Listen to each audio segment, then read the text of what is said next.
सावधानी से सब लोग श्रवण करो। बहुत प्राचीन कथा है चंद्रहास जी की।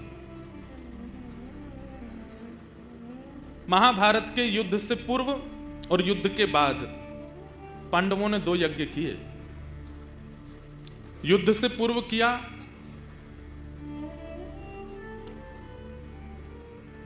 अश्वमेध यज्ञ, युद्ध के बाद किया अश्वमेध यज्ञ, और युद्ध से पूर्व भी एक यज्ञ पांडवों ने किया।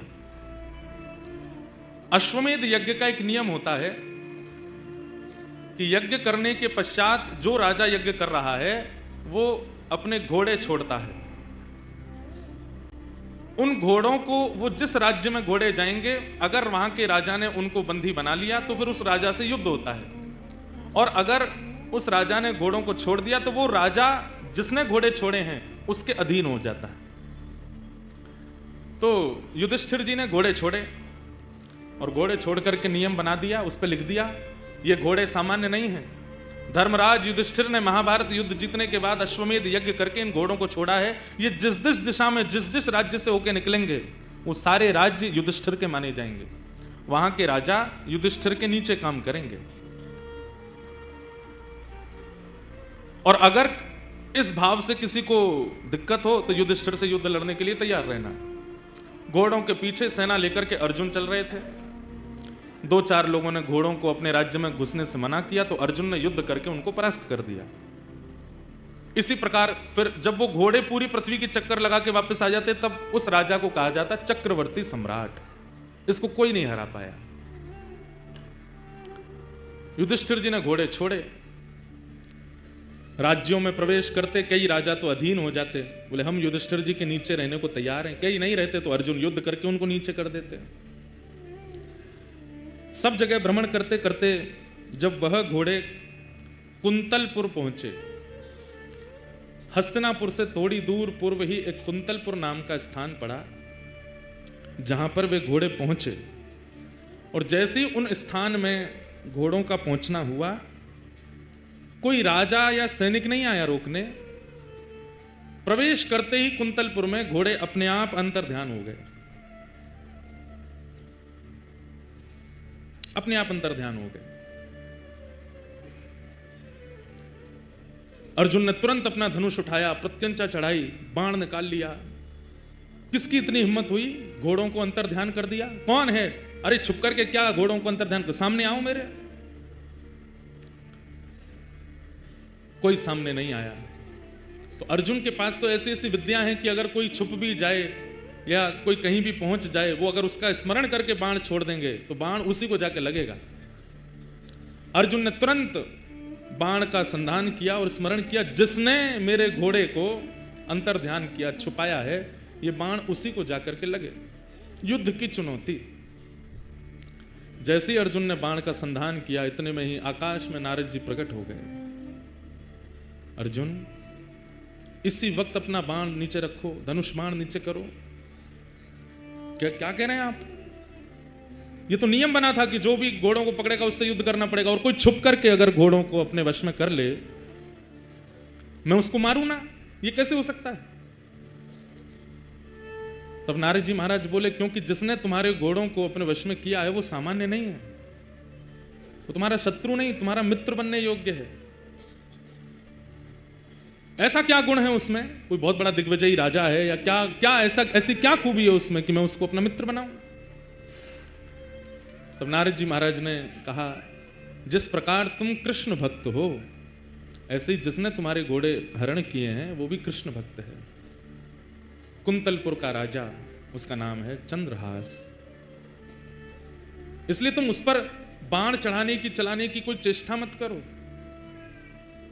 अर्जुन तो तुरंत सुन के, ये बात सुनकर के वो कृष्ण भक्त है, अर्जुन बोले, मैंने पहले तो कभी नाम नहीं सुना चंद्रहास का। बोले, जरूरी थोड़ी है कि सारे भक्त प्रकट ही होते हैं, कई अप्रकट भक्त होते हैं, और अप्रकट भक्त ठाकुर जी को अति प्रिय होते हैं, जो अपनी भक्ति प्रकट ही नहीं करते, पता ही नहीं चलने देते। बगल वाले को नहीं पता, बगल वाले की बात पत्नी को नहीं पता कि ये भक्त हैं। ऐसे भक्तों के चरित्र भी भक्तमाल जी में है। अंतर्निष्ठ राजा, पत्नी को ही नहीं पता कि पति भक्त है। ऐसी भक्ति जो करते हैं ठाकुर जी, उन्हें सामान्य भक्ति करने वाले से 50% ज्यादा प्रेम करते हैं, जो अपनी भक्ति को प्रकट नहीं करते। अब आप इतनी संख्या में आए, हम कथा करने जाते हैं, इतनी संख्या में लोग आ जाते हैं, इतनी बुरी स्थिति कई जगह होती है कि हाथ पांव टूटने तक की स्थिति हमारी बनती है कई बार, पर यह कोई बहुत प्रशंसा की बात नहीं है।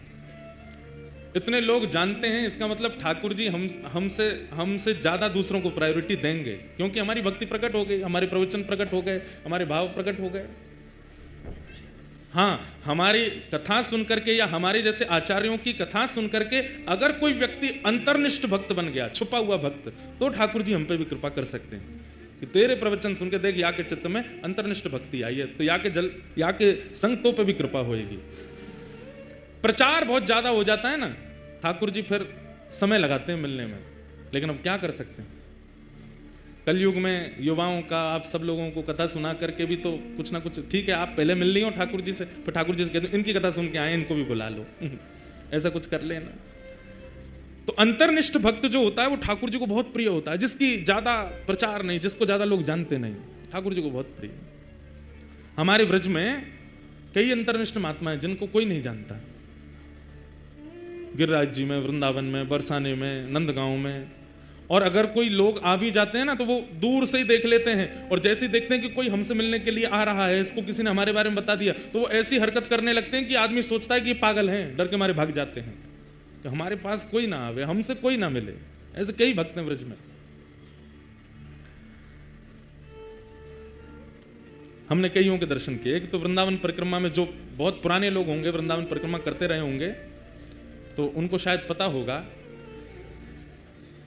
अंग्रेज मंदिर पार करने के बाद जब परिक्रमा आगे बढ़ती है और धानुका आश्रम आदि सब पार करने के बाद एक चौराहा पड़ता है, जहाँ से हमारे आजकल परम पूजनीय श्री प्रेमानंद जी महाराज निकलते हैं परिक्रमा मार्ग में, जहाँ से वो आते हैं, उस स्थान पे, उसी जगह पे, उसी चौराहे पे एक बाबा पड़े रहते थे निर्वस्त्र, और वो चलते फिरते परिक्रमा करने वालों को कंकड़ पत्थर मार देते थे। कई लोग नहीं जानते थे तो उनसे लड़ने चले जाते थे, कई लोगों ने उनके साथ में खूब गंदा व्यवहार भी किया, परंतु वो अंतर्निष्ठ महात्मा थे, निर्वस्त्र रहते थे बिल्कुल। दिसंबर जनवरी भयंकर कोहरा में भी निर्वस्त्र पड़े रहते थे, कोई कंबल दे जाए तो पहन लेते थे, कोई रोटी दे जाए तो पा लेते थे। अब वो नहीं है शरीर से, पर वो अंतर्निष्ठ महात्मा थे। ऐसे भक्तों को जो अपनी भक्ति छुपाते हैं उनको ठाकुर जी बहुत जल्दी प्रेम करते हैं। तो अर्जुन ने जैसे ही सुना कृष्ण भक्त, धनुष बाण तो नीचे रख दिए, युद्ध वुद्ध सब भूल गया, नारद जी के चरणों में प्रणाम करते हुए कहा, भगवान ये राजा कैसे हैं मुझे ये नहीं सुनना, ये इनका राज्य कितना बड़ा है मुझे ये भी नहीं सुनना, पर ये चंद्रहास कृष्ण भक्त कैसे हैं मुझे इनका चरित्र सुनाओ। और आपको सुनकर के आश्चर्य होगा, नारद जी महाराज बोले तो फिर अस्त्र शस्त्र दूर रखो, अस्त्र शस्त्र दूर रखे, बोले पूरी सेना को कहो ये भी अस्त्र शस्त्र दूर रखें, सब लोग बिल्कुल श्रोता बन करके बैठो। कहां रणभूमि में रण करने के लिए जा रहे थे, लेकिन जैसे ही कहा कि मुझे चंद्रहास जी का चरित्र सुनाओ, नारद जी ने कहा अस्त्र शस्त्र दूर करो। सब दूर करके जब सब लोग सामने बैठ गए तो नारद जी ने थोड़ी परीक्षा ली।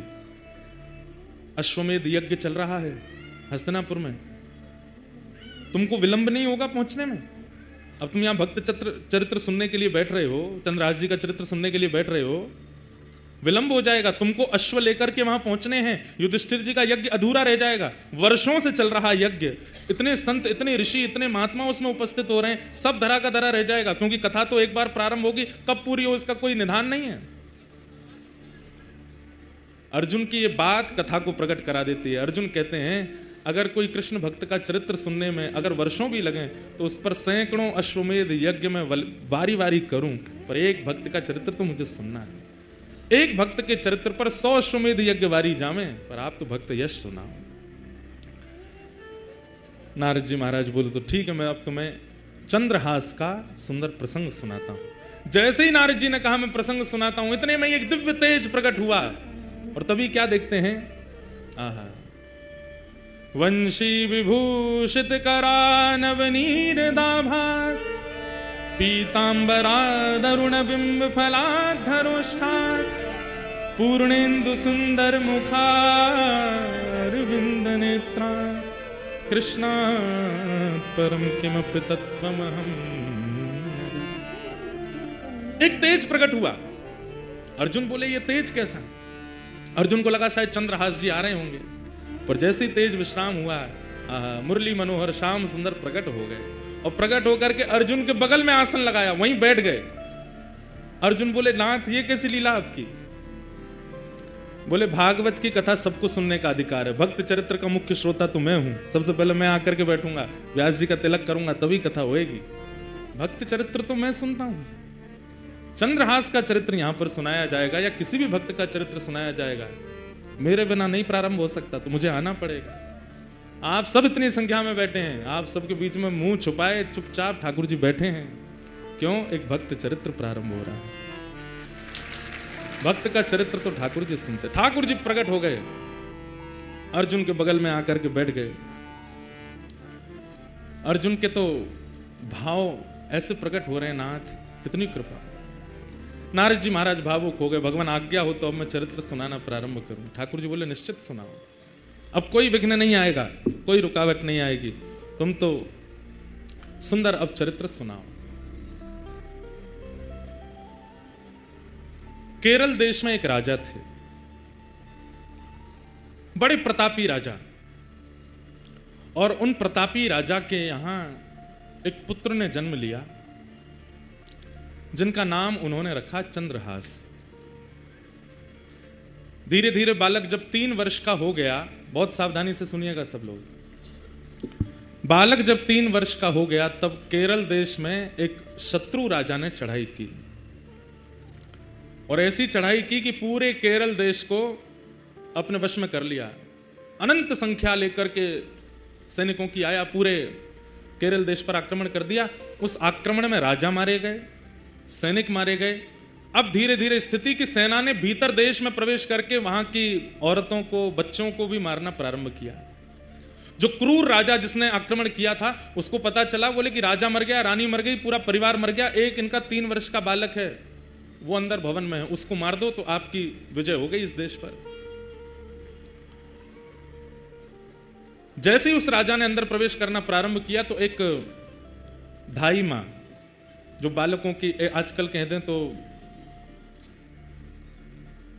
बेबी सिटर करते हैं ना, बच्चों की जो ध्यान रखते हैं, दूध पिलाना, खिलाना, नहलाना, बड़े बड़े घरों में रखते हैं लोग, एक धाई मां, उनकी एक धाई मां चंद्रहास राजा, चंद्रहास बालक की, उसको जैसे ही पता चला कि कोई आक्रमण में सब मारे गए हैं और अब वो राजा यहीं आ रहा है इस बालक को मारने के लिए, तुरंत बालक को उठा करके उसके जितने राजकीय वस्त्र थे सब उतार दिए, सोने चांदी आदि जो भी उसने पहन रखा था सब उतार उतार करके फेंक दिए। मैले कुचैले वस्त्र जो सामान्य लोगों के होते हैं वो बालक को पहना दिए, कालीत उसके मुख पर पोत दी, अजीब सा उसका रूप कर दिया, केश बिखेर दिए, कड़ूले आदि सब उतार उतार करके फेंक दिए, और अपने सौल में लपेट करके बालक को लेकर के जा रही हैं। बालक से कह रही हैं, 3 वर्ष के हैं अभी चंद्रहास, कह रही हैं कोई अगर पूछे कि ये कौन है तो तुम धाई मां मत बोलना है, बोलना ही मेरी मां है, बेटा आज से मैं ही तेरी मां हूं।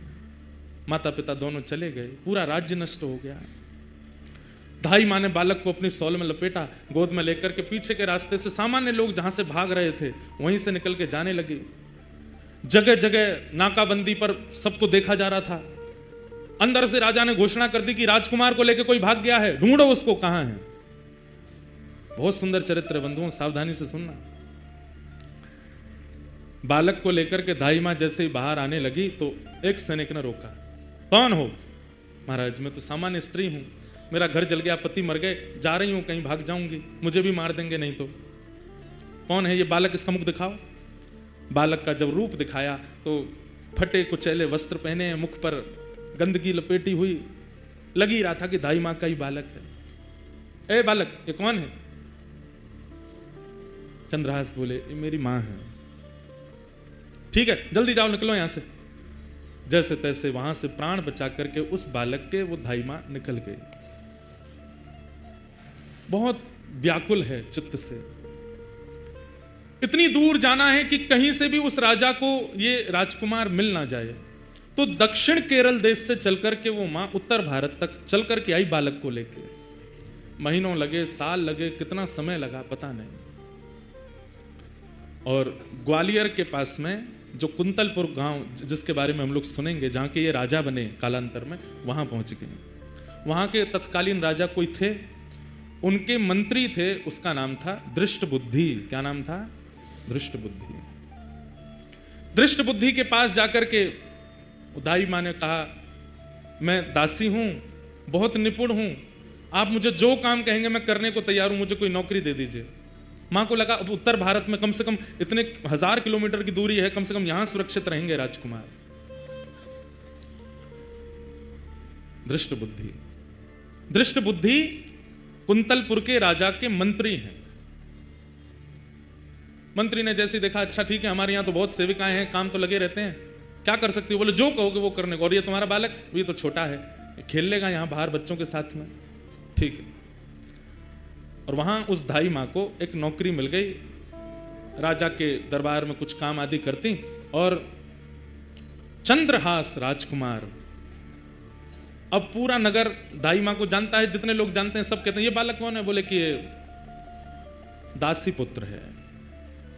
कहां एक राजमाता का पुत्र, कहां एक राजा का राजकुमार, और अब क्या बन गए हैं? दासी पुत्र।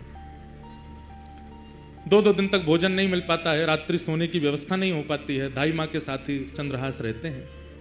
बंधुओं, यही जीवन है। कब दिन बिगड़ जाए या बदल जाए कुछ कह नहीं सकते हैं। और एक बात हमेशा याद रखिएगा, दिन होना और रात होना इस बात का प्रतीक है। इस संसार में कोई भी व्यक्ति या इस सभागृह में कोई भी व्यक्ति ये नहीं कह सकता कि मैंने आज तक केवल दिन ही देखा है, रात नहीं देखी, या रात देखा है दिन नहीं देखे। सब देखा है। इसका मतलब दिन क्या है? यश। दिन क्या है? संपत्ति। दिन क्या है? प्रबलता। दिन क्या है? ऐश्वर्य। और रात्रि क्या है? सब इसका उल्टा। सबको देखना पड़ता है। और एक बात कहें आपको, बहुत फैक्ट बात है, हम सबका जीवन 10-10 वर्षों में विभाजित है। 10 वर्ष अच्छे निकलेंगे, 11वें वर्ष से फिर 10 वर्ष कुछ कठिनाइयां रहेंगी, फिर अगले 10 वर्ष ठीक निकलेंगे, फिर अगले 10 वर्ष कठिनाइयों से निकलेंगे।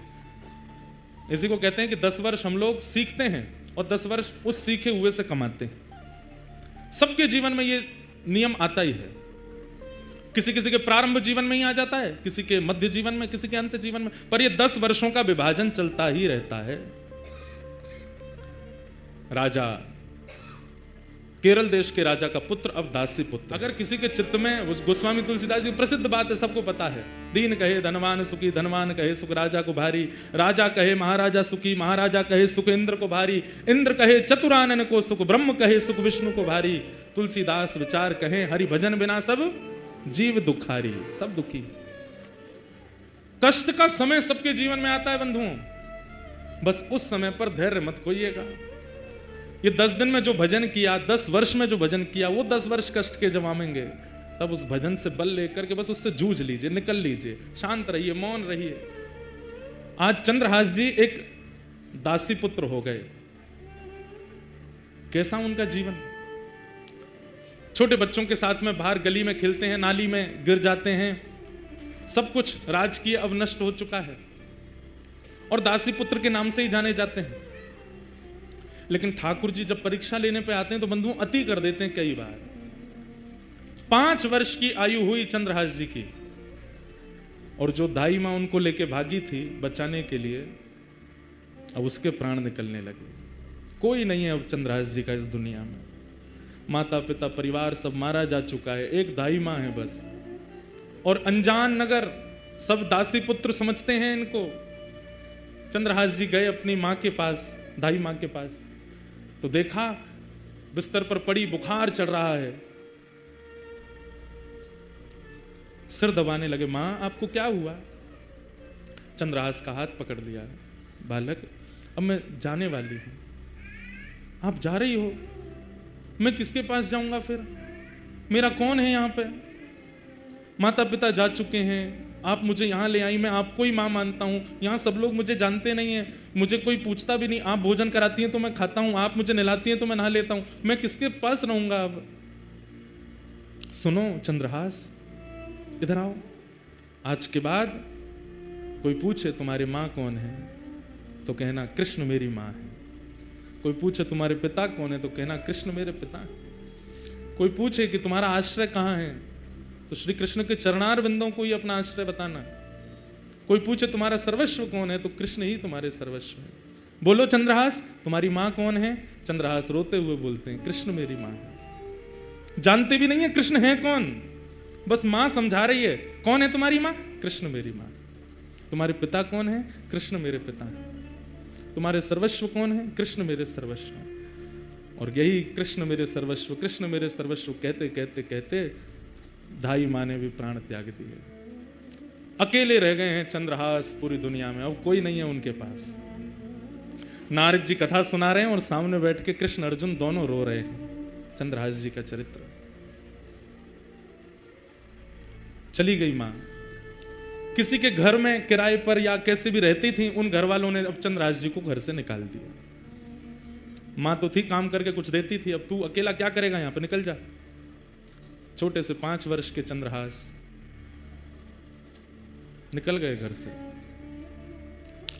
कभी किसी वृक्ष के नीचे सो जाते हैं, कभी किसी तालाब के पास पहुंच करके वहां जल पी लेते हैं। नगर में ही रहते हैं, किसी ने नगर से नहीं निकाला, पर अपने घर कोई नहीं बुलाता उनको। जो बच्चे खेलने आते थे वो भी अब दूर दूर रहने लगे। बस एक ही बात रटते रहते हैं, कृष्ण मेरी माँ है, कृष्ण मेरे पिता है, कृष्ण मेरे सर्वस्व है। कृष्ण मेरी माँ है, कृष्ण मेरे पिता है, कृष्ण मेरे सर्वस्व है। कभी कोई साधु महात्मा मिल जाते, अरे बालक अकेले कहां घूम रहे हो, छोटी अवस्था, माँ कहां है तुम्हारी? कृष्ण मेरी माँ है। अरे पिता कहां है तुम्हारा? कृष्ण मेरे पिता है। घर कहां है तुम्हारा? ठाकुर जी के, कृष्ण के चरण ही मेरे घर है। संत जन देख करके सुन के बड़े खुश होते, हृदय से लगाते, फल आदि दे देते। तो चंद्रहास जी खूब प्रेम से पाते। 5 दिन हो गए, प्रसाद नहीं मिला, खा लेते। ऐसी स्थिति चंद्रहास जी की रहती है। कुछ गांव के बच्चे उनको मित्र तो मानते थे, पर दूर से ही उनके साथ में देख करके बस दूर ही रहते थे, माता पिता जाने नहीं देते थे। एक दिन चंद्रहास बैठे, कुछ बालक छुप करके आ गए उनके पास। बोले चंद्रहास हमारे साथ कुछ खेलो ना। बोले कौन सा खेल खेलोगे? बोले तुम बताओ, वही खेलेंगे। बोले बाकी खेल तो मुझे नहीं आते, कीर्तन रूपी खेल आता है। बोले कीर्तन रूपी खेल ही खेलो। बोले इसमें क्या करना पड़ता? बोले एक गाएगा, बाकी सब उसके पीछे गाएंगे। जीतेगा हारेगा कौन? बोले सब जीतेंगे, हारेगा कोई भी नहीं। कीर्तन रूपी खेल में कोई नहीं हारता, सब जीतते हैं। चंद्रहास जी अपने भुजा उठा करके चारों तरफ बालकों को बैठा करके कीर्तन करते हैं। सारे बालक चंद्रहास जी के पीछे पीछे गाते हैं। ऐसा मधुर संकीर्तन हुआ, गांव के लोग देखने लगे, अपने अपने बच्चों को भगा करके ले गए वहां से। मना किया था ना इसके पास मत आना, अभागा है, पता नहीं कहां से आया, इसकी माँ का भी कोई परिचय नहीं, 2-3 वर्ष यहाँ रही, दासी बन करके मर गई वो भी, अब इसके पास कोई नहीं आएगा। दूर रहते थे सब। चंद्रहास जी एक पेड़ के नीचे बैठ करके केवल चिंतन कर रहे हैं, कृष्ण मेरी माँ है, कृष्ण मेरे पिता हैं, कृष्ण मेरे सर्वस्व। कठिन परिस्थिति सबके जीवन में आती है बंधुओं, बस उस परिस्थिति में ठाकुर जी का त्याग मत करो। कौन से भक्त का चरित्र आप सुने हैं जिसके जीवन में कठिन परिस्थिति ना आई हो? श्रीमन चैतन्य महाप्रभु का चरित्र सुन लीजिए, वे तो साक्षात कृष्ण स्वरूप ही हैं। श्री राधा कृष्ण गौर तनु बनकर के ही चैतन्य महाप्रभु बनकर के आए, पर उनके या उनके अनुयायियों के जीवन में भी कष्ट तो था। हमें दिखता था वो कष्ट, उन्हें अनुभव नहीं होता था। यही तो बात समझने की है कि कष्ट संसार में है, दुखालयम शाश्वतम, संसार को दुखालय कहा जाता है। यहां दुख शाश्वत रूप से रहता है, उसको कोई नहीं मिटा सकता, पर उसका अनुभव होना बंद हो जाता है भक्त आश्रितों को, भगवद आश्रितों को। उसकी अनुभूति होनी, उससे मिलने वाली पीड़ा होनी बंद हो जाती है।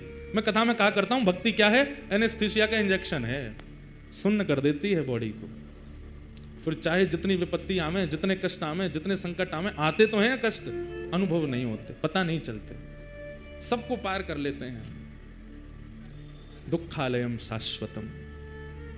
मीराबाई के जीवन में भी कितने संकट आए, क्या क्या नहीं किया उनके ससुराल के पक्ष के लोगों ने। सक्कूबाई का जीवन चरित्र देख लीजिए, सूरदास जी का जीवन चरित्र देख लीजिए। सूरदास जी को भविष्य बताने की विद्या थी, नेत्र नहीं थे उनके पास, लेकिन सूरदास जी जन्मांध नहीं है। कुछ पीड़ा हुई थी जिसके कारण उनके नेत्र की ज्योति चली गई, पर उनको एक दिव्य विद्या थी, सामने आकर के जो बैठ जाता था और जो पूछता था सूरदास जी उसको बता देते थे। पिताजी ने कहा, सूरदास इतनी अच्छी विद्या है तुम्हारे पास, तुम इससे धन क्यों नहीं लेते? बोले पिताजी भगवत प्रदत्त विद्या को मैं बेच नहीं सकता, ये मैंने कहीं से सीखी नहीं है, ठाकुर जी की कृपा से मुझे प्राप्त है, मैं इसका विक्रय नहीं करूंगा।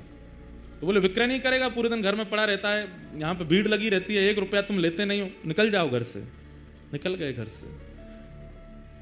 फिर भ्रमण करते हुए जब मथुरा पहुंचे तब विश्राम घाट पर महाप्रभु वल्लभाचार्य जी का जब उन्होंने यश सुना, ध्यान से सुनो, भगवत प्रदत्त विद्या सबके जीवन में होती है। ठाकुर जी कोई ना कोई गुण देकर के सबको भेजते हैं, मेरे अंदर भी है, आपके अंदर भी, यहां बैठा कोई व्यक्ति ऐसा नहीं है जिसको भगवत प्रदत्त विद्या ना हो, एक गुण सबको देके भेजते हैं, पर उस गुण का सदुपयोग हम नहीं कर पाते। कई लोगों को पता चल जाता है कि हमारा कंठ बहुत अच्छा है तो वो लोक रंजन में लग जाते हैं, सबको रिझाने में गा करके। कई लोगों को पता चलता है हमारा रूप बहुत सुंदर है तो वो लोगों को लुभाने में लग जाते हैं। कई लोगों की पाक विद्या अच्छी तो वो लोगों को खिलाने में लग जाते हैं। कई लोगों का नृत्य बहुत अच्छा तो वो लोगों को रिझाने में लग जाते हैं।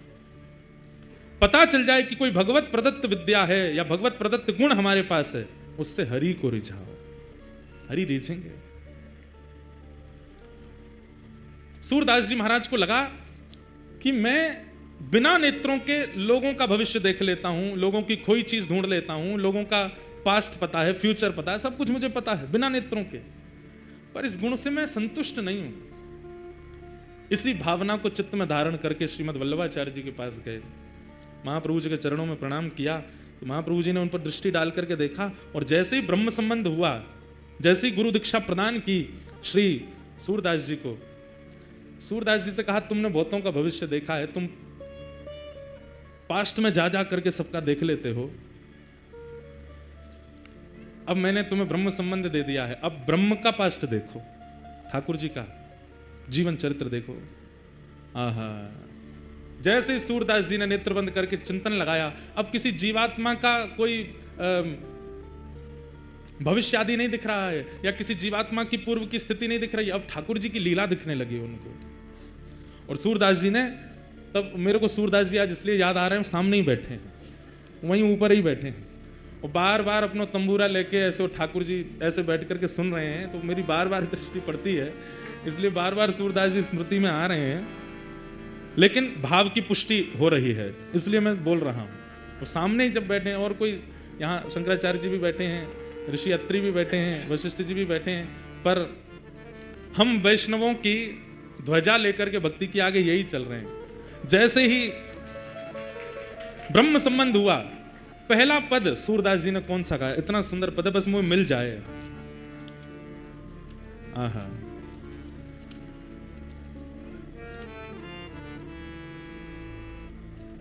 और वो पद ऐसा है कि श्री राधा रानी पहली बार नंद भवन आई हैं और सूरदास जी को दिख रहा है विश्राम घाट पर बैठ करके, और वल्लभाचार्य जी कह रहे हैं कहां दिख रहा है, गाओ।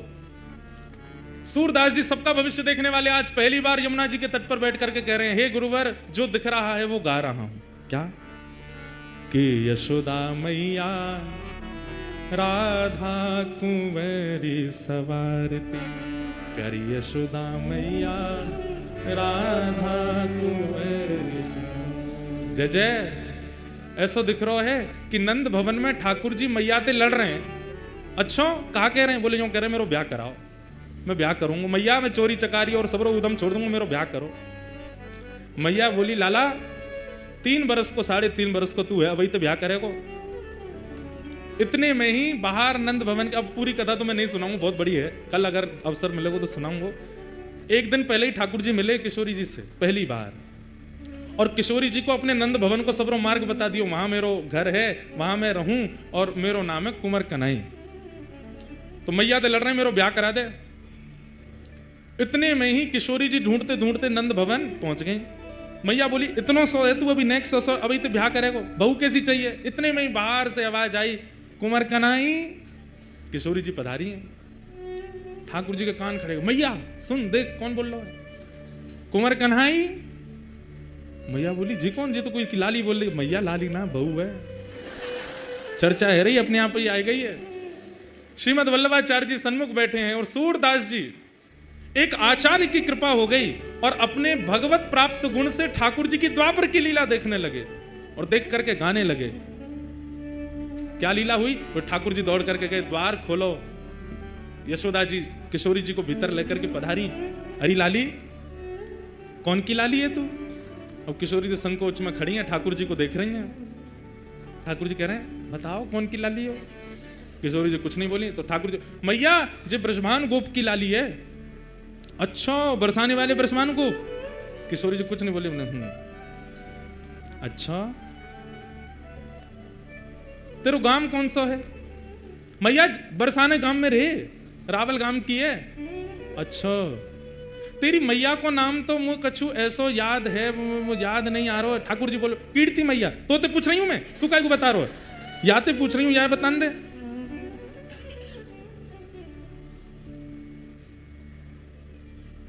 खेलन के मिस कुंवर राधिका, नंद भवन में आए हो।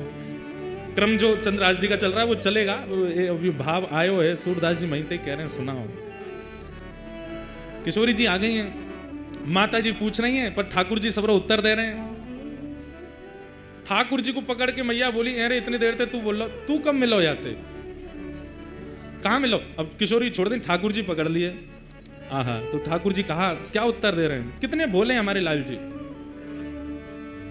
जमुना तीर कलही में भूलो, जमुना तीर कलही में भूलो, बाह पकड़ ले आई हो, बाह पकड़ ले आई हो। ठाकुर जी कह रहे हैं मैया कल जमुना जी पे घूमते घूमते मैं नंद भवन को रास्ता भूल गया हो। बोला अच्छा, तब जे मुझको मिल गई और मैं रोने लगो, मुझे तो मैया के पास जानो है, नंद बाबा के पास जानो। तो जे मेरो हाथ पकड़ के नंद भवन छोड़ के गई मुझको। या हमारे हम दोनों को परिचय है गयो। आवत इहाँ तो ही सकुचत, आवत इहाँ तो ही, मैं दे सो ही बुलाई हो, मैं दे सो ही बुलाई हो। मैया तो ये देख के डर गई है, या हमारे इनके बहाने मैं बोल रहा हूं मैया। मैया एक बात कहनी। बोले कहा, कान में ही कहूंगा। मैया ने अपना कान नीचे किया। ठाकुर जी बोले यही तो ब्याह कराए दो मैया, यही तो मेरा ब्याह कराए दो, यही बढ़िया है। तब यशोदा मैया किशोरी जी को अपने गोद में बैठा में अंदर से ठाकुर जी को श्रृंगार लेके आई हैं। जो श्रृंगार ठाकुर जी को धारण कराया जाए वो समस्त श्रृंगार पेटी लेकर के आई हैं। और ठाकुर जी तो कह रही हैं, ए लाला चल काजर लेके आ, माथे चुनरी लेके आ। ठाकुर जी दौड़ दौड़ के नंद भवन से सब सामग्री लेके आ रहे हैं, सब ला के सामने धर दे। मैया या को श्रृंगार कर दे। और यशोदा मैया, जशोदा राधा कुंवर संवारती, बड़े बार सीमत शीश के प्रेम सहित निहारती, मांग पारी बैनीजू सवारती, गूंत सुंदर भांति, गोरे भाल बिंदु वदन मन इंदु प्रात रवि कांति। पूरी ठाकुर जी को जैसे श्रृंगार करें वैसे श्रृंगार कर रही हैं यशोदा मैया। और ठाकुर जी श्रृंगार ढूंढ रहे हैं बढ़िया बार हो। मैया जे नग पहना, कितना बढ़िया लगेगा। मैया बार पहना रही हूँ, ठाकुर जी को देखती जा रही हैं। बड़ा अपने श्रृंगार के तो उतार उतार के भगे। अब मैया मैं श्रृंगार करके खुद ना देख पाऊँ ना, या देखता रहूंगा, या को कर दे। खूब सुंदर श्रृंगार कर दियो, पाजे पहना दी, मांग में सिंदूर भर दियो, पामन में अलको लगाई दियो, गोद भराई कर दी लाली की। ये दृश्य दिख रहा है किसको? सूरदास जी। सूरदास जी ने जब ये दृश्य दिखा, सूर श्याम राधा तनु चितवत, सूर श्याम यशुमति तन मन भाई हो, यशुमति तन मन भाई हो, खेलन के मिस कुंवर राधिका, नंद भवन को आई हो, खेलन के मिस कुंवर राधिका, नंद भवन। ऐसी सुंदर ये लीला दिखने लगी सूरदास जी को। और उसके बाद तो ये कलम कभी रुकी नहीं। ठाकुर जी की मधुर लीलाओं का ऐसा वर्णन फिर सूरदास जी ने किया, केवल किस भाव से? अपने भगवत प्रदत्त गुण को ठाकुर जी के चरणों में प्रदान करने मात्र से।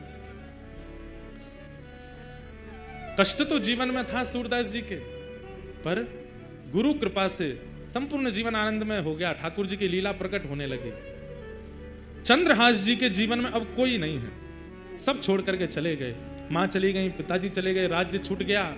और अब धाई माँ जिसने पाल पोस के बड़ा किया, 5 वर्ष के चंद्रहास जी को, वो भी छोड़ के चली गई। सब दूर रहने लगे। चंद्रहास जी अब अपना मन कैसे लगा मैं 5 वर्ष का बालक, वृक्ष के नीचे बैठते हैं और वहीं बैठ कर के केवल ठाकुर जी का कीर्तन करते हैं, ठाकुर जी को याद करते हैं। कृष्ण माँ हैं, कृष्ण पिता हैं, कृष्ण ही मेरे सर्वस्व हैं।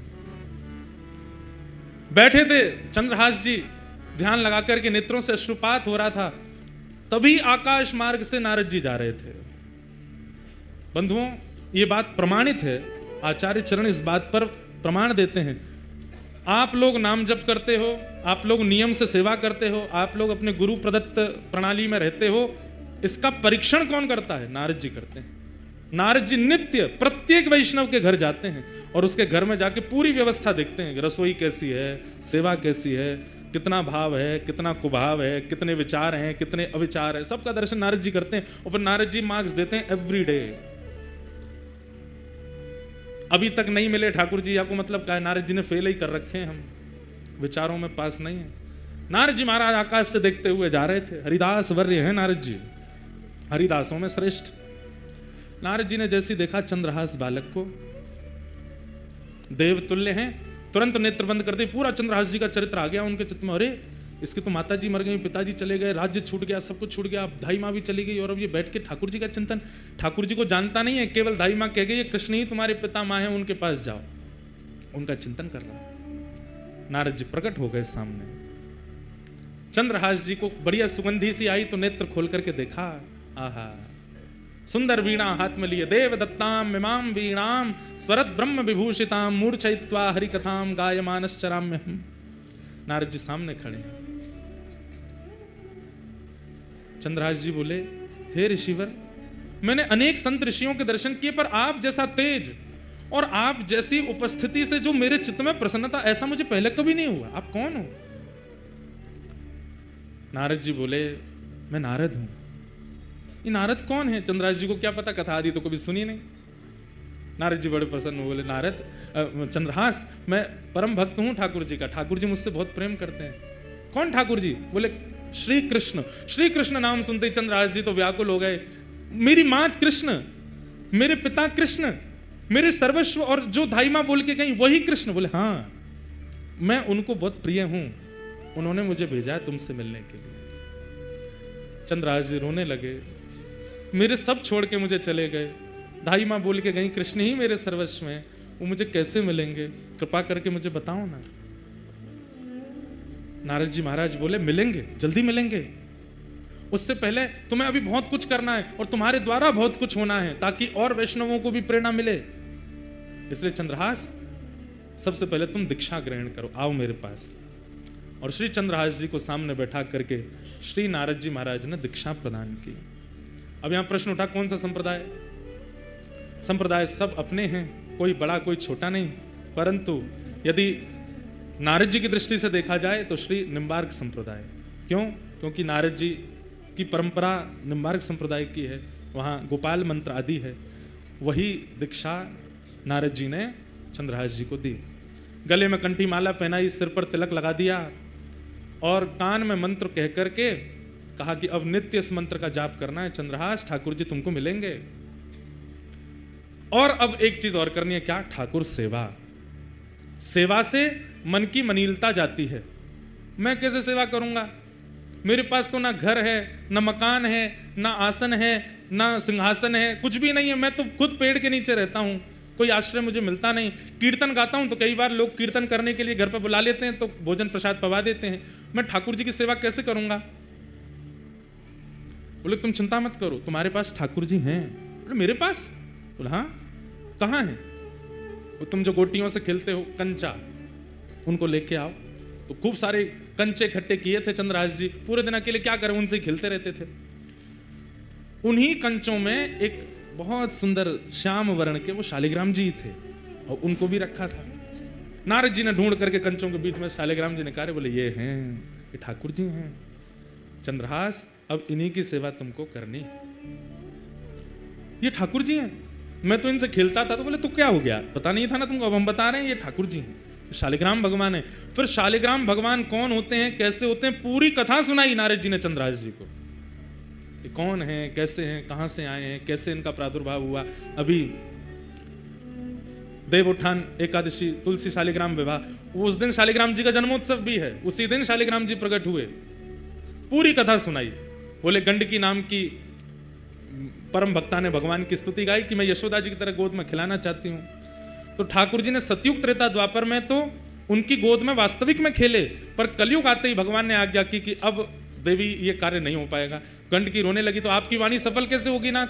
तब ठाकुर जी बोले तो एक काम करो, क्या तुम नदी बन जाओ और हम शालिग्राम बन करके तुम्हारे भीतर विराजेंगे, तुम्हारी गोद में खेलते रहेंगे। और वही गंडकी नदी बन गई, शालिग्राम जी उसमें विराजते हैं। ये पूरी कथा नारद जी ने चंद्रहास जी को सुनाई। चंद्रहास जी ने शालिग्राम जी की महिमा जान करके बड़े प्रसन्न हो गए और कहा, पर गुरुदेव मैं सेवा करूं कैसे? ना मुझ पर चंदन है, ना रोली है, कुछ भी तो नहीं है, ना इत्र है, ना कोई माला है, क्या कैसे करूंगा? तब नारद जी ने कहा, बोले सबसे सरल सेवा है इनकी। बोले क्या? दिखा के खाओ, धो के पी लो। जो भी खाना है इनको दिखा के खाना है, और जो भी पीना है इनको उसमें धो करके ही पीना। उस समय चाय आदि तो कुछ होती नहीं थी, दूध था और पानी था। बोले जब दूध पियो तो इनको धो दो, जो बचे उसको पी लो, जब जल पियो तब भी इनको धो दो, पी लो, और जो भी पाओ इनको दिखा के खाओ। अब सुनिएगा कितने सरल हैं चंद्रहास जी। चंद्रहास जी बोले मुझ पे तो जेब भी नहीं है, मैं इनको कहां लिए घूमूं? नारद जी बोले अब तुम देख लो, अब हमने तुमको सेवा बता दी है, तुमको जैसे रुचि लगे। तुम्हारे पास जब गोटी बन के खिल सकते हैं तो जैसे तुम रखोगे वैसे रह भी लेंगे। सोई चंद्रहास जी ने शालिग्राम जी मुंह में धर लिए। बोले गुरुजी ये बढ़िया है। बोले क्या? जो भी खाऊंगा इनको दिख करके ही पेट में जाएगा, जो भी पीऊंगा धुल करके ही पेट में जाएगा। आप लोग ऐसा मत करना, कहीं आप ऐसे करो। जैसे ही मुंह में शालिग्राम जी रखे, नारद जी के नेत्र सजल हो गए। वाह भैया शालिग्राम, इस ब्रह्मांड में दो ही हुए जिन्होंने मुंह में शालिग्राम रखे, या तो गोपाल जी या चंद्रहास। या तो गोपाल जी ने मुंह में ठाकुर जी रखे। आज भी कहते हैं कि वो गोपाल शालिग्राम जी विराजमान है व्रज में। कई लोग बोलते हैं व्रज में विराजमान, कई बार उन पे दो दतुइयां भी गड़ी हुई हैं, ठाकुर जी काट गए उनको, दो दांत भी बने हुए हैं। नारद जी ने हृदय से लगा लिया, वारे चंद्रहास तेरी भक्ति बहुत सुंदर। छोटे से शालिग्राम जी को अपने मुंह में रखते हैं चंद्रहास जी, जो भी खाते हैं उस खाई हुई वस्तु को शालिग्राम जी देख लेते हैं, पा लेते हैं। मुंह में लेके वस्तु कहते हैं, है शालिग्राम देख लो का खा रहा हूं, पा लेते हैं। जब जल पीते हैं तो शालिग्राम जी का स्पर्श होके चला जाता है। ऐसे चंद्रहास भक्त। नारद जी ने उनको पूरी विधि बता दी, भजन कैसे करना है, नियम कैसे करना है, जप कैसे। एक बात बंधुओं याद रखो, गुरु के वचन अटल कर मानो। अगर गुरुदेव की आज्ञा हो गई कि 4 बजे उठना है, तो भले ही आपकी हिम्मत नहीं होती है, उठना शुरू कर दो। 4 बजे उठने मात्र से ठाकुर जी मिल जाएंगे। गुरु जो आज्ञा कर दें, जैसी आज्ञा कर दें, बस उस पर अटल विश्वास कर लीजिए। गुरु के वचन अटल कर मानो, साधु समागम कीजिए, मन रे कृष्ण नाम कह लीजिए। जब गुरु के वचनों के प्रति हमारा अविश्वास हो जाता है ना, ठाकुर जी भी फिर दूर हो जाते हैं। गुरु के वचन अटल कर मानो, गुरु आज्ञा पर कोई संशय मत करो, संदेह मत करो। नारद जी महाराज ने समझा दिया सब, खूब प्रेम से अपने गाल में रखते, सेवा करते। फिर नारद जी ने कुछ व्यवस्था बता दी, तो फिर मुंह में एक आध दिन ही रखे, फिर नारद जी ने आगे कुछ व्यवस्था करी तो वैसे रखते थे। पर कथा प्रसंग ऐसे ही कि उन्होंने मुंह में ही धल लिए थे पहले। अब चंद्रहास जी बड़े प्रेम से सेवा में लग गए ठाकुर जी की। बंधुओं, संत कौन है? बसंत ऋतु की तरह है। ऋतुओं में सर्वश्रेष्ठ बसंत ऋतु होती है, पूरे पृथ्वी को हरा भरा कर देती है। परंतु बसंत ऋतु से पहले पतझड़ जरूर आती है। इसका मतलब क्या है? संत जीवन में आपके प्रसन्न अवस्था में आ जाएं, बहुत सब कुछ अनुकूल है, तब संत का आगमन हुआ, तो अभी मत समझना बसंत आई। पर सब हार गए, टूट गए, सब छूट गया, बिल्कुल विचलित स्थिति हो गई जीवन की, उसके बाद अगर संत आए तो समझो अब बसंत आई है, अब हरियाली आवेगी, कृष्ण नाम आवेगा, कृष्ण जीवन में आवेंगे, सब आनंद में हो जाएगा। इनकी कृपा से सब मंगल में होगा। चंद्रहास जी के जीवन में बहुत संकट आए, पर नारद जी जब से आए, ठाकुर जी जब से दे गए, तब से चंद्रहास जी बड़े प्रसन्न रहने लगे। अब आगे एक घटना घटती है। दृष्टबुद्धि नाम का जो मंत्री था, चंद्रहास जी का चरित्र खूब बड़ा है, हमको तो ये संशय कल भी पूरा हो पाएगा कि नहीं, पर आप लोग सुनो, अधूरा रह जाएगा तो फिर से आ जाएंगे दंडी स्वामी जी के यहाँ सुनाने। पर पहली बार सुना रहे हैं, बिल्कुल नया चरित्र है, इसलिए बहुत ध्यान से सुनो, बहुत अद्भुत है। चंद्रहास जी सेवा करते हैं ठाकुर जी की, और बस प्रार्थना जैसे गोपाल भट्ट जी करते हैं कि हे नाथ, प्रहलाद के लिए खंभ से प्रकट हो गए थे आप, मेरे लिए शालिग्राम जी से प्रकट नहीं हो सकते। जी से निवेदन करते हैं, वंदन करते हैं, प्रार्थना करते हैं। अब तो बच्चे आते हैं उनके पास खेलने के लिए, सब गोटियां रखते हैं, गोटियों का ही सिंहासन है, उसमें शालिग्राम जी विराजमान रहते हैं बीच में। बच्चे कहते हैं हमको और नहीं, यही वाली गोटी चाहिए। कहते हैं गोटी नहीं है, ये तो मेरे प्राण हैं, ये तो मेरे जीवन है, ये तो मेरे सर्वस्व हैं। बच्चे उपहास करते हैं, गांव के लोग उपहास करते हैं, बोले गोटी को भगवान मान करके पूछता है, गोटी को भगवान मान करके घर घर जाते हैं, प्रार्थना करते हैं, मोए रोटी नहीं चाहिए, मैं आपको वापस कर जाऊंगा, मेरे ठाकुर जी विराजमान, उनको भोग लगा दूं। जाते हैं, भोग लेते हैं, अपने ठाकुर जी को अर्पित करते हैं, अर्पित करने के बाद फिर वापस उसी घर में जाते हैं, भोग लग गया ठाकुर जी का, अब आप पालो। तो दया करके घर के लोग कहते हैं नहीं कोई बात नहीं चंद्रहास तुम ही पालो। चंद्रहास जी बड़े सुंदर थे, कई बार गांव के लोग उनके रूप माधुरी को देख करके बोलते थे कितना अभागा है, इसका भाग्य कैसा है कि इसकी माँ इसको लेके आई चल बसी, आज इसका कोई भी नहीं है, पर इसका रूप देखो कितना सुंदर है, इसके रूप माधुरी आदि सब कितनी मनमोहक है। धीरे धीरे चंद्रहास थोड़े बड़े होने लगे, ऐसी स्थिति में ही रहते थे। तो धृष्ट बुद्धि जो मंत्री था उस नगर का, उसकी एक बेटी थी और एक बेटा था। बेटी का नाम था विषया, क्या नाम था? विषया। और बेटे का नाम था माधव। एक बार गालव ऋषि, जिनकी वजह से ग्वालियर नाम पड़ा स्थान का, उन गालव ऋषि का आगमन उस नगर में हुआ, कुंतलपुर में। सब लोग सावधानी से सुनो, इधर देखो। गालव ऋषि का आगमन हुआ तो मंत्री जी ने उनका खूब स्वागत सत्कार आदि किया, और सत्कार करने के बाद कहा भगवान पुत्र की मुझे चिंता नहीं है, पुत्र तो मेरा माधव बन जाएगा कुछ ना कुछ, पर मेरी बेटी बहुत सुंदर है, बहुत गुणवान है, इतने अच्छे अच्छे गुण किसी पुत्री को प्राप्त नहीं होते जैसे मेरी पुत्री में। आप कृपा करके इसकी जन्म कुंडली या इसकी हस्तरेखा देख करके बताओ इसका भविष्य कैसा होगा। और मुझे सबसे बड़ी चिंता तो है, मैं बोल नहीं पा रहा हूं, पर इसका पति कौन होगा, किससे इसका ब्याह होगा। गालव ऋषि बोले लाओ दिखाओ। जैसे ही विषया का हाथ देखा, हाथ देख करके उसकी पूरी कुंडली आदि सब बना करके गालव ऋषि बोले धृष्ट बुद्धि, तुम्हारी पुत्री को परम सुंदर पति प्राप्त होगा, बहुत सुंदर, उसको देख करके सब न्योछावर हो जाएंगे, इतना सुंदर स्वरूप उसका होगा, ठाकुर जी जैसा स्वरूप होगा। सुन करके पूरा नगर प्रसन्न हो गया, सब घर के लोग प्रसन्न हो गए, आनंदित हो गए, वाह सुंदर वर मिलेगा। कन्या वर्यते रूपम, शास्त्र आज्ञा करते हैं। वो बात अलग है कि धन के कारण ब्याह करना पड़ता है, संपत्ति के कारण ब्याह करना पड़ता है, परिवार के प्रेशर में ब्याह करना पड़ता है, लेकिन अगर स्त्री से पूछो तो कन्या वर्यते रूपम, उसको रूप ही चाहिए। पतिदेव जो है हमारे सुंदर हो। जो भाई लोग थोड़े सुंदर नहीं है वो उदास नहीं हो जाना, मायूस नहीं होना।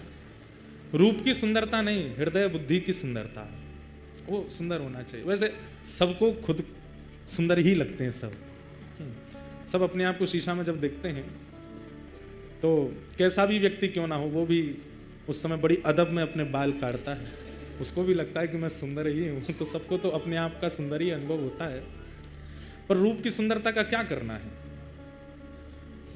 वो रूप नहीं है। जिस रूप से ठाकुर जी के अवलोकन ना होते हो, दृष्टि ना देखती हो,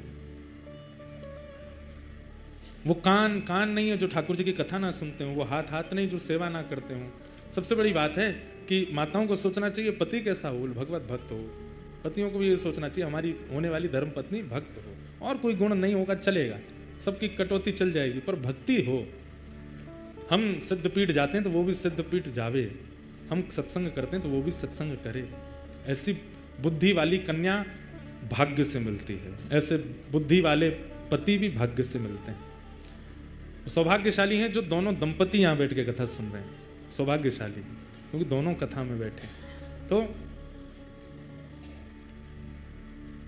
धृष्ट बुद्धि गालव ऋषि से कह रहे हैं मेरी पुत्री की कुंडली देख के बताओ कैसा वर मिलेगा। तो बोले बहुत सुंदर होगा, रूप बहुत सुंदर होगा उसका।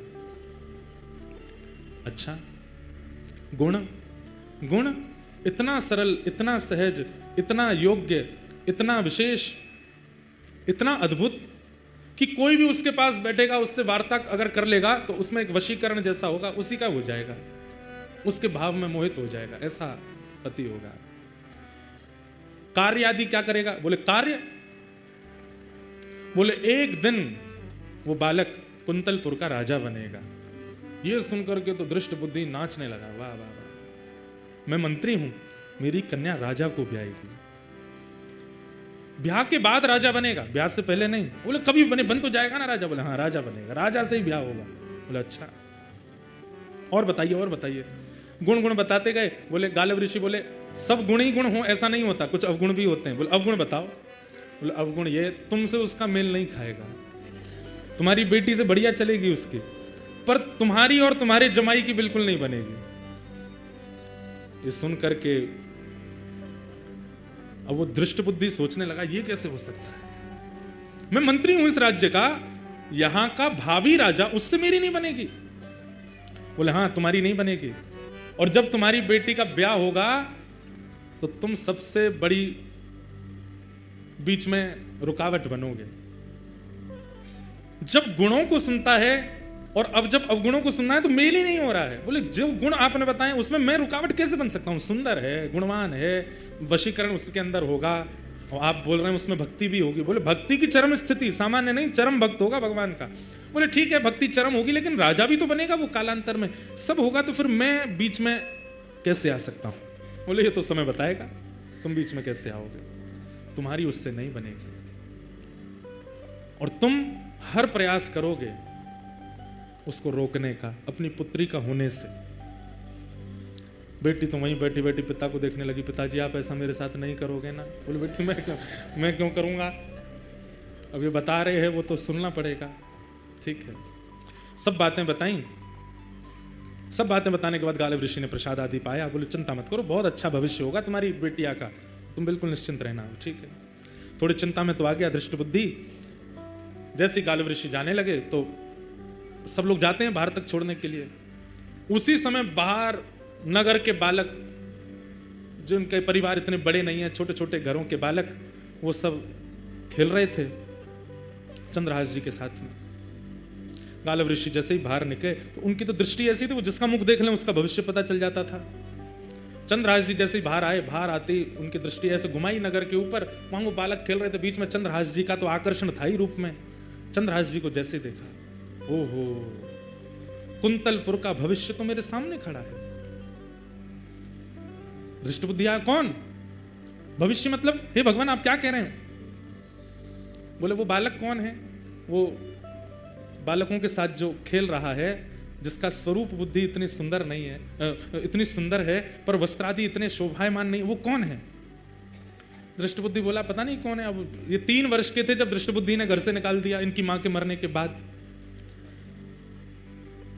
बोले महाराज मुझे क्या पता, यहाँ तो बहुत बालक है, होगा किसी का बालक ऐसे ही डोल रहा है, वैसे तो पता चलता है कोई दासी का आदि का पुत्र होगा। इतने में ही दृष्ट बुद्धि का पुत्र आया माधव। बोले हाँ पिताजी भूल गए ये कौन है?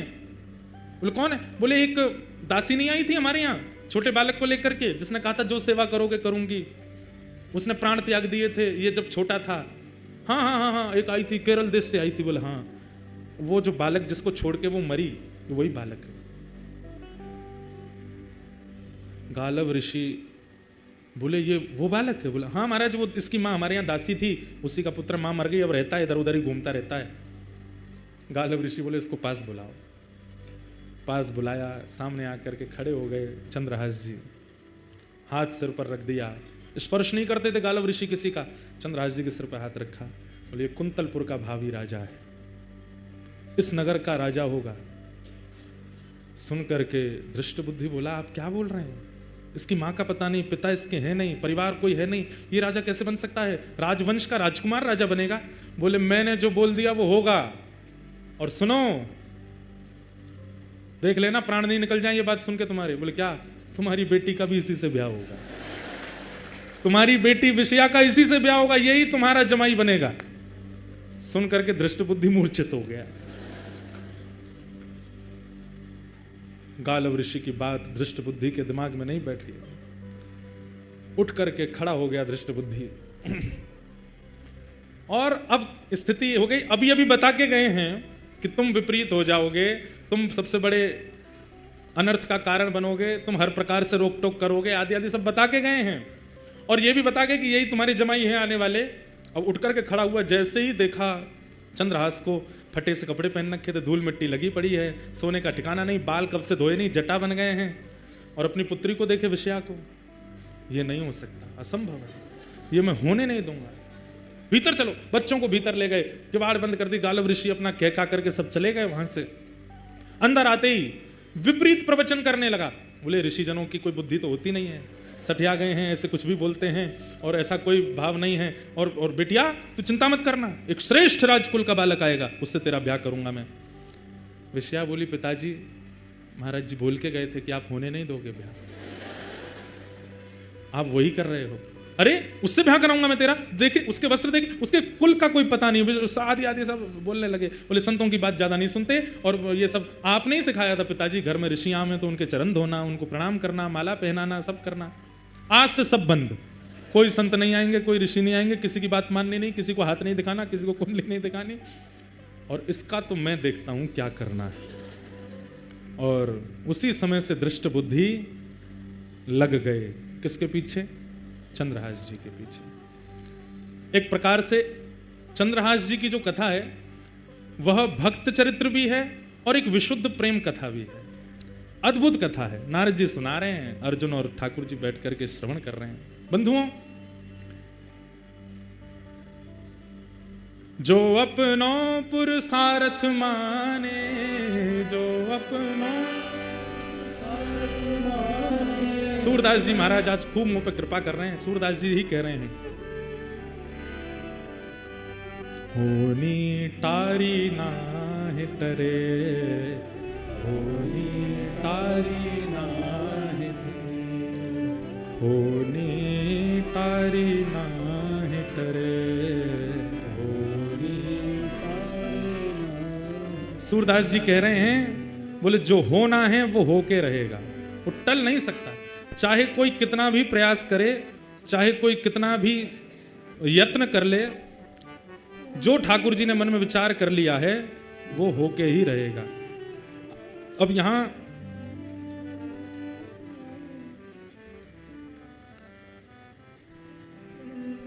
हम पद ढूंढ रहे हैं, बहुत सुंदर पद है। होनी टारी नाहि टरे, होनी टारी होनी टारी नाहि टरे, होनी जो अपनों पुरुषार्थ माने, जो अपनों पुरुषार्थ माने, जो अपनों पुरुषार्थ माने, जो अपनों पुरुषार्थ माने, कर्म गति टारी नाहि टरे, कर्म गति मुनि वशिष्ठ से पंडित ज्ञानी, मुनि वशिष्ठ से सीध के लगन धरे, सीध के लगन धरे। वशिष्ठ मुनि जिनका नाम है मुनियों में, उन्होंने सब देख करके लगन लिखी है। किनकी? सीता जी की राम जी से विवाह की। बोले इन जैसी जोड़ी किसी की नहीं बनेगी, बहुत सुखद होगा भविष्य। और फिर क्या हुआ? सीता हरण मरण दशरथ को, सीता हरण वन में विपत्ति पड़े, हाँ वन में होनी टारी नाहि टरे, हे कर्म गति टारी नाहि टरे, कर्म गति कहाँ वह फंद कहाँ वह पारधी, कहाँ वह फंद कहाँ वह मृग चरे, कहाँ वह कोटि गया नित पुण्य करत नृग, कोटि गया पुण्य करत, गिरगिट जोन परे, गिरगिट जोन परे, कर्म गति तारे नाहि टरे, कर्म गति। अब कई जगह भाव है कि सूरदास जी का भी पद है, कबीरदास जी का भी भाव है। कहत कबीर सुनो भई साधो,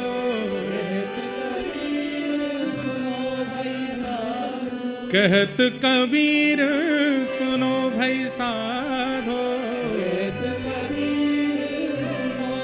क्या होनी हो के रहे, होनी हो के रहे, कर्म गति तारे नाहि टरे। जो होना है वो होके रहेगा, चाहे कितने भी प्रयास कोई कर ले। गालव ऋषि कह गए इसी से ब्याह होगा, और अब दृष्ट बुद्धि लग गए हैं, अब इसका मैं क्या करूं जिससे ये मेरी पुत्री से दूर हो जाए, इस नगर से दूर हो जाए, और किसी भी प्रकार केन केन प्रकारेण इनका विवाह ना हो। पर विषया तो दौड़ करके गई ऊपर और खिड़की से देखने लगी चंद्रहास जी को। उसको तो रूप पसंद आ गया, उसको तो व्यवहार स्वभाव प्रिय लग गया। अब तो वो घूम घूम करके बस यही देखती है, कभी कहीं जावे भी तो उस नगर से ले चलो जहां चंद्रहास बैठे हैं, जहां चंद्रहास विराजमान। भक्ति बंधुओं केवल भगवत प्राप्ति कराती है, परंतु आपके जीवन का श्रेष्ठ निर्माण भी भक्ति करती है। कितना सहा है। अब आप सोचिए, अगर कोई डायरेक्टर सोचे स्क्रिप्ट राइटिंग ऐसी किसी ने की नहीं लिखी होगी जैसी चंद्रहास जी की लिखी है। जीवन देखो कैसा है उनका। अब आगे उनका विषया से ब्याह होगा और वे कुंतलपुर के राजा बनेंगे, और कितने विक्षेप और कितने बीच में षड्यंत्र रचाए जाएंगे उनको मारने के, पर हर स्थिति में ठाकुर जी उनकी रक्षा करेंगे और फिर अंत में उनको भगवत दर्शन होगा। कैसे भगवान उनको प्राप्त होंगे, ये सब लीला कथा कल के सत्र में हम लोग सुनेंगे। आज चंद्रहास जी का पावन चरित्र यहीं तक हम लोग श्रवण कर रहे हैं। बंधुओं, समय कथा का 5:30 बजे से है, कल भी 5:30 बजे से ही प्रारंभ होगी और 8:30 बजे तक रहेगा। आज विलंब हुआ इसलिए विलंब तक थोड़ा चला। यहाँ पर समय की मर्यादा और सबकी कथा श्रवण की भी एक सुंदर मर्यादा है, उस मर्यादा का आप लोग पालन कीजिए। क्यों? क्योंकि ये सिद्ध भूमि है, यहाँ पर तप किया है महाराज श्री ने, इसलिए हमारे ऊपर सौभाग्य है कि हम यहाँ आकर के कथा श्रवण कर रहे हैं। आप सब लोग उसका पूर्ण ध्यान रखेंगे। और भैया दूसरी बात, कल कथा यहाँ विश्राम नहीं होगी, प्रसंग तो रोज चलेंगे, परसों भी यहाँ क्रम है, उसके अगले दिन भी क्रम है, हमारी सेवा कल तक है। बहुत जल्दी लुधियाना में फिर 7 दिवसीय कथा भी करने आ रहे हैं, उसके लिए भी आप सब लोग 2027 में कथा है लुधियाना में, तभी आवेंगे। पर तब भी प्रयास करेंगे, और प्रयास नहीं करना है, करेंगे ही कि सिद्ध पीठ में भी शाम को अगर कथा वहाँ होगी तो सुबह के सत्र में थोड़ा यहाँ प्रवचन कर देंगे ताकि महाराज श्री को कुछ श्रवण करा सकें। मधुर कथा यहाँ पर चल रही है, आप सब लोग बड़े प्रेम और भाव से आ रहे हैं। आप सबको बहुत बहुत प्रणाम। सबको जय श्री कृष्ण, जय सिया राम, जय श्रीमन नारायण, जय जय श्री राधे। पूछरी के लौटा की प्यार